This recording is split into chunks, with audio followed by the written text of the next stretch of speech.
Good morning, everyone. I am Johanna Lee Verde, and I am the group leader of Group 8. Today, we will discuss the topic of Chapter 8, which entitled The Communication for Work Purposes.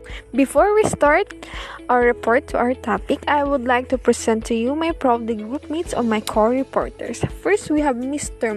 Gian Dordas, Ms. Tig Villanueva, yours truly, Johanna Lee Verde, and Ms. Rizza Mae Vacaro.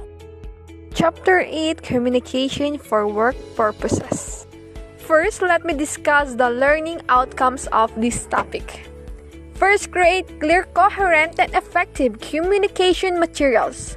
Present ideas persuasively using appropriate language registers, tone, facial expressions, and gestures. And lastly, adopt awareness of audience and context in presenting ideas in communicating ideas. And I am proudly represent to you the first reporter for this topic. We have Mr.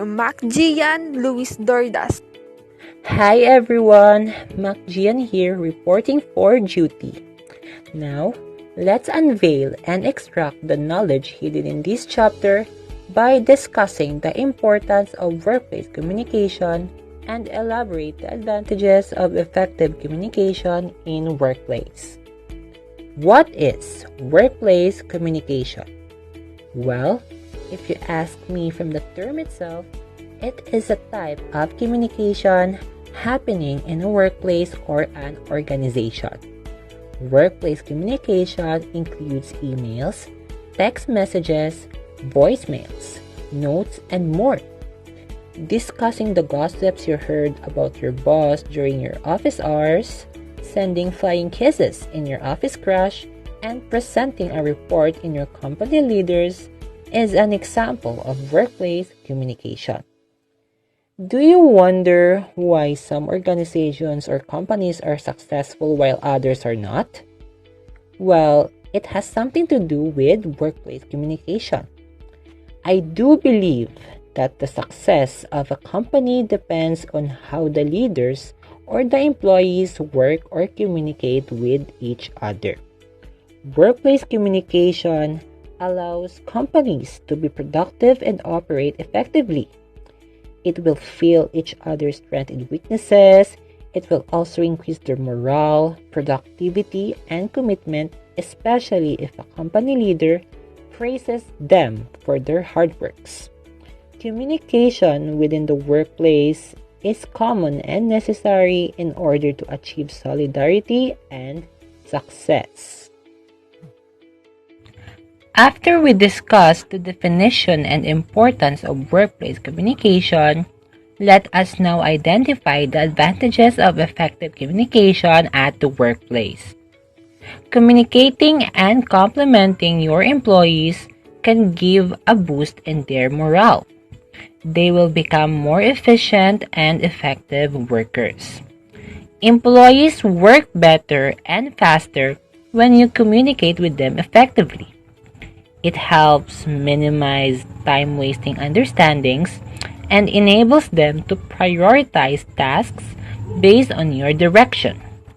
Employees are like the cells in our body. If our cells are the basic units of life, then employees are the essential units of your company's success. More loyalty and motivation. Effective communication strategies build a sense of identification between your employees and business. Employees who identify with an organization's values and goals are loyal and hardworking. In a company or organization, the employees are the soldiers while the company leaders are the commanders.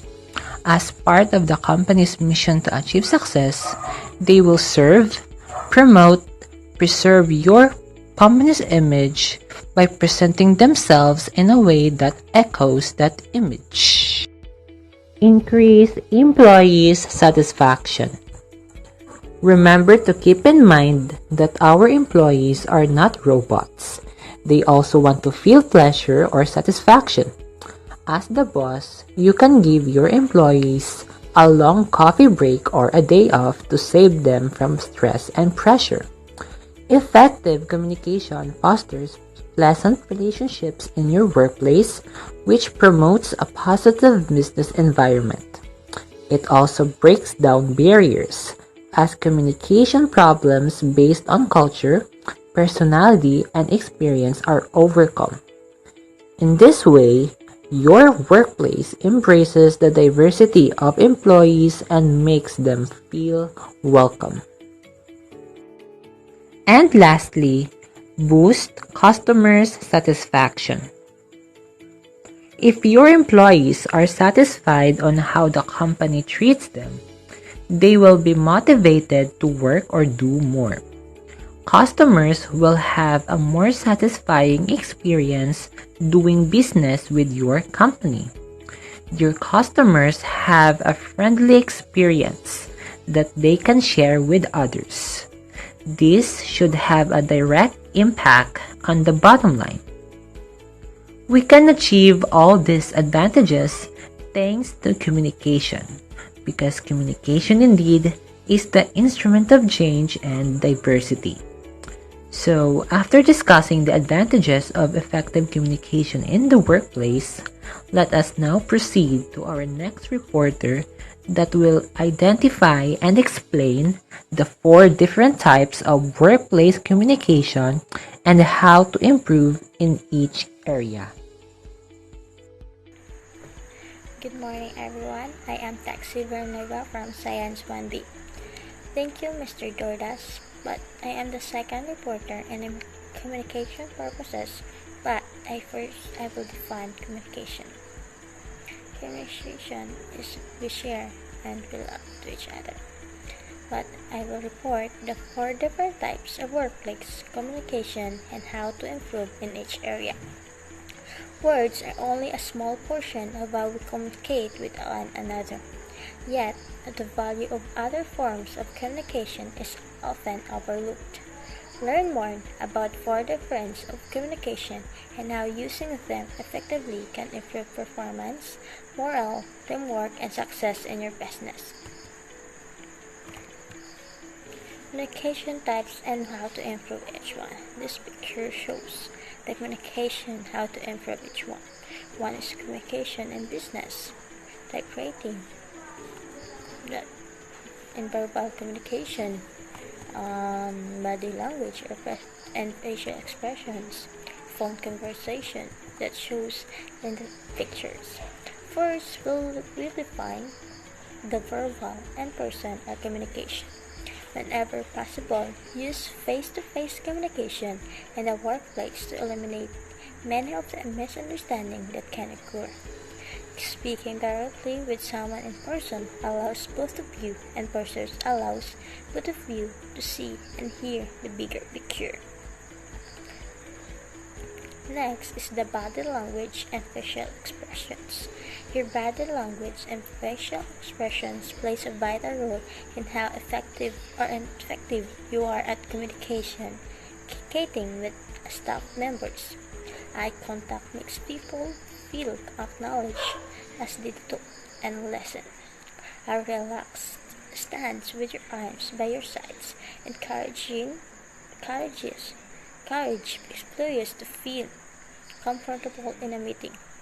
If you rehearse what you're going to say before a meeting, your employees will receive your words more positively. If your facial expression and body language don't put them on edge or the defensive. Body language makes 93% human communication. Different stances, facial expressions, or gestures may send off different message to the listener.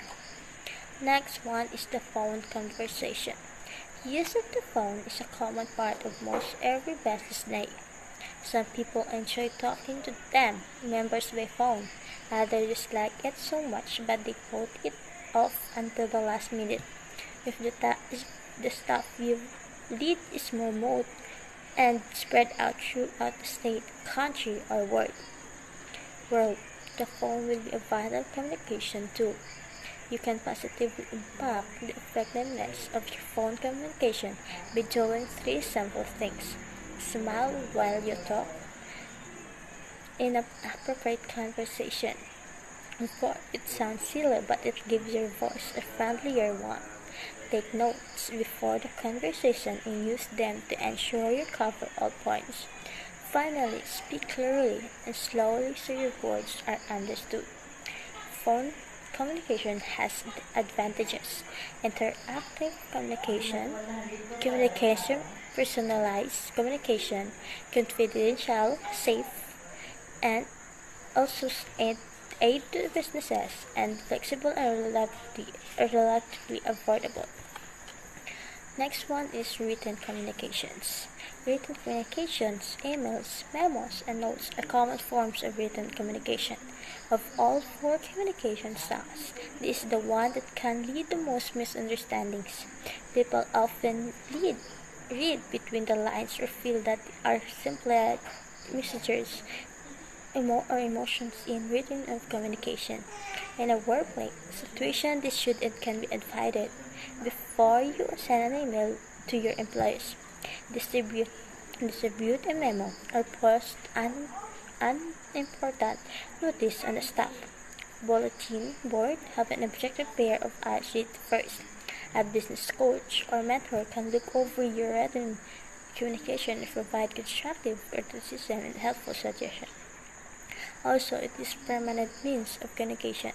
It assists in proper delegation responsibilities, most precise and explicit, develops, enhances an organization's image, and last, it provides written records and references. That all of the communication types and how to improve each one. As part in workplace, you should transfer basic language registers. First, the transcript of the file language registers, frozen static, formally related, consecutive, professional, or casual group. Intimate personal, these are specific written or oral acts that never change. Hence, the name frozen or static because they don't change. These sometimes include or grammar of vocabulary.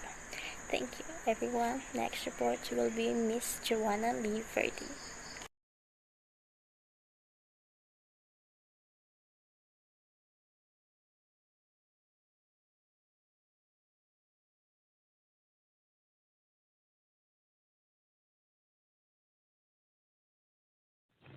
First, let's answer the question. Why performers should be the star in the eye of the audience? Place the audience at the epicenter of your speech. When you became the audience, the star of your presentation, persuasion becomes easier, relationships deepen, and you became their go-to expert. Good day, everyone. I am Johanna Lee and I am here to present the continuation of our report, which entitled The 5 Ways to Make the Audience the Star of Your Presentation. The first way to make the audience the star of your presentation is delve deep into the audience side. So unfortunately, the majority of speakers starts preparing for their presentation by firing up the laptop, opening PowerPoint, and typing. The audience is an afterthought. Step away from the computer. Before you start crafting one word of your presentation, you must get into the head of each audience member. Although it's important to understand their demographics, psychographics, and what makes them toss and turn into the wee hours of the night.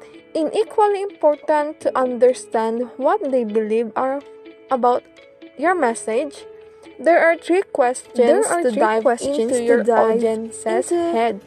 First, what do they already know about your topic? Second is, what are the misconceptions do they have about your message, and what areas of your message will they resist? Addressing those three questions during your presentation, let the audience know that you understood them and that their point of view mattered to you as you crafted your message. The second is get clear on your presentation promise. According to Seth Godin, a presentation that doesn't seek to make change a waste of time and energy. The presentation promise is deeper than the traditional WIIFM or what's in it for me statement, but instead answers one simple question: how will your audience change as a result of your hearing you speak? Give your best ideas away for free, no string attached. This sounds counterintuitive, but creating immense value for the audience is the best way to turn audience members into co-collaborators and supporters. Next is underwhelm them with data. Presentations have evolved into a big data dump. Speaker cram as much information as possible into their presentation because the more information you give, the more of an expert you are. But it says wrong. The more information you give, the more overwhelmed your audience feels and the less likely you'll live up to that presentation promise. It's easy to give too many details that, while interesting to you, don't support your core message. If a piece of information, a story or realistic does not ladder back to your promise, it's need to go. Next is active action. As a speaker, it's not enough to inform, you must also show the audience how to take action. Like answer the question, what do I do with this for them?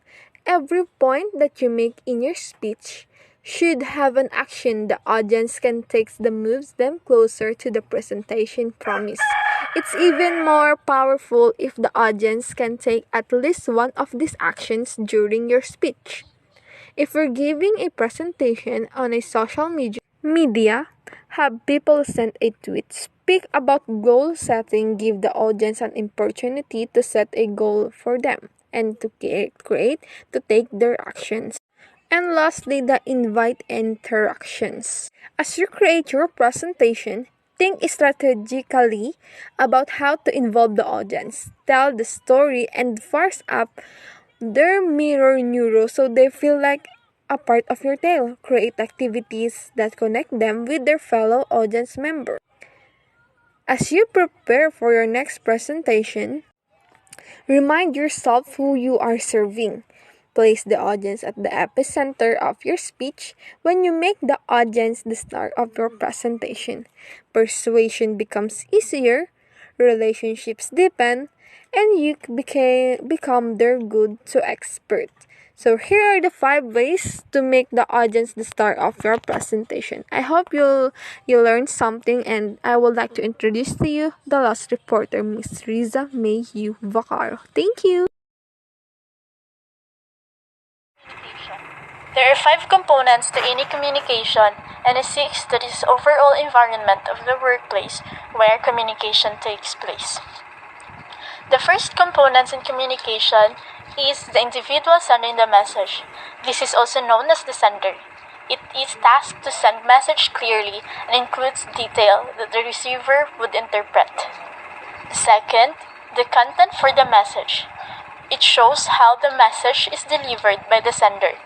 It includes nonverbal communication such as gestures, body language, and elements such as tone of voice. The third one, the person receiving the message. It is known as the receiver. They are influenced by the context, the internal and external stimuli of the environment. The fourth, the delivery method you choose. It should be selected based on the medium which is the most effective to convey the meaning of the message. Communication methods includes verbal communication, instant messages, email, letters, signs, and more. Person communication has increased and used for organizational information that might call for change. And lastly, the content of the message. Content of message should be clear and presented and describe enough detail to clearly understood from the receiver. Here are a report for chapter 8. I hope you enjoy and thank you for watching. I hope you learn something. Bye. Keep safe, everyone.